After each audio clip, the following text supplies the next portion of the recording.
Il-kap tal-Oppożizzjoni Bernard Grech qal li kieku l-pajjiż normali Clayton Bartolo m'għadux Ministru. Qal li l-Ministru qed jibqa' kkakmat ma' siġġu għax il-Prim Ministru m'għandux kuraġġ ineħħih. Qal li l-Ministru Bartolo jirrappreżenta settur li jagħti impjieg lill-eluf ta' familji meta jaf li mdendel miegħu għandu dak li sejjaħ bħala skandlu ta' serq u frodi. Qal li flok jiddeċiedi fuq l-investiment fis-settur iktar moħħu kif se jagħti promozzjoni wara l-oħra li s-sieħba issa martu biex ma kienx kwalifikata biex tagħmel ix-xogħol. Qal li meta ma setax tkompli fil-Ministeru tiegħu daħal għalih il-Ministru Tawdex. Dr. Grech qal li l-Ministru Bartolo ħallas lil martu 70,000 euro fis-sena biex qal iżomma kuntenta biex imbagħad iżommu kuntent. Dr. Grech qal li l-Gvern qed imexxi b'arroganza li saret il-karatteristika ta' kuljum. Qal li din mhijiex l-ewwel darba li l-Gvern wara li jinteressaħ minnu biss. Semma l-każ ta' 3 sptarijiet u ta' Jean Paul Sofia. Qal li l-pajjiż qed jitmexxa minn gvern maqbud f'kunflitt mal-poplu għax mhux iħoss il-weġġat tiegħu.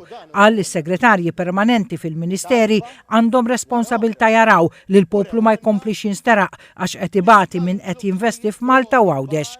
Ix-Shadow Minister għat-Turiżmu Mario De Marco kwota rapport preżentat mill-MHRA li qal jixel il-bozzozz ħomor fil-qasam tat-turiżmu. Qal ir-rapport juri li f'9 snin il-ħaddiema Maltin fis-settur naqsu bi 3,000 waqt li ħaddiema minn pajjiżi terzi żdiedu bi 8,400. Qal li l-Oppożizzjoni trid tara tfassil ta' strateġija mal-imsieħba soċjali fuq fejn il-pajjiż irid jasal biex ikollu turisti ta' kwalità. Qal li nuqqas ta' rispett lejn il-liġijiet u regolamenti saru ħaġa endemika u qal li hemm bżonn bidla fir-rotta. Semma ċifri tal-NSO u qal li l-iktar żieda bejn Jannar u Settembru kienet fit-turisti sa' 24 sena. Qal li l-Gvern irid iħeġġeġ lil ħaddiema Maltin jerġgħu jibdew iħarsu lejn dan is-settur. Is-Segretarju Parlamentari għall-Indafa Pubblika Glenn Bedingfield qal li d-Diviżjoni għat-Tindif u l-Manutenzjoni għandha ftehim 20 kunsill lokali biex tieħu ħsieb it-tindif. Qal li l-ħaddiema jagħmlu xogħol 24 siegħa kuljum biex iżommu pajjiż nadif. Qal li l-Oppożizzjoni mi tipproponi xejn fejn tidħol l-Indafa Pubblika. Qal li fid-dokument ta' qabel il-budget li ma ġiex publikat tgħid biss li hemm bżonn sforzi ma qatt ma toħroġ bi proposti. Qal li l-fondi allokati għall-Indafa Pubblika żdiedu bi 32% sena d-dieħla u dan ifisser li jista' jkompli jsir iktar investiment fil-makkinarju u fil-ħaddiema. Semma 12 miljun euro investiment li sar din is-sena f'apparat ġdid li jaħdem bl-elettriku u li qed jintuża fit-tindif fil-lokalitajiet.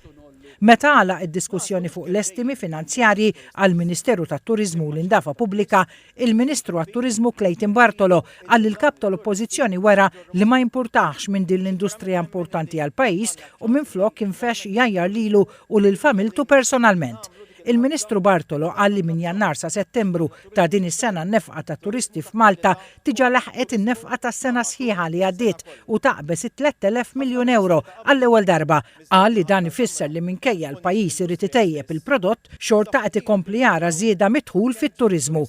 Qal li l-Ministeru tat-Turiżmu qed ikompli jafas fuq marketing effettiv fejn nies għandhom spending power iktar minn swieq oħra. Lan qal jibqa' li Malta tkompli tiġbed turisti s-sena kollha u titjib il-konnettività.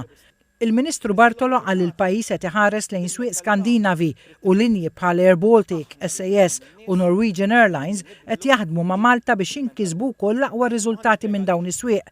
Qal li qed issir ukoll ħidma biex ħabs oħra fl-Ewropa iwasslu anke turisti Amerikani lejn Malta. Qal li ħidma proattiva twassal biex Malta tkompli timraħ il mill-Ewropa.